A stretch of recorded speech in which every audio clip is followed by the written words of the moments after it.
How to share games on Steam. It's actually super simple. So you want to make sure that you have logged in into both accounts that you want to share games between on Steam. So right here from the right hand corner, we want to click on change account and make sure we have first logged into one account and then into the other account.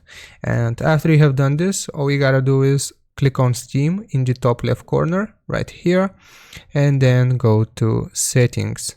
So from the settings tab, we want to select the family option, which is the third one, and we want to click on authorize library sharing on this device. And after we have checked this, as you can see, you will see a list of all of your eligible accounts. So like I said, if you have first logged into one account and then changed account into the other, you will be able to see it right here. So if you want to share your games, all you gotta do is check the check mark right here, and then your library will be shared with this account right here.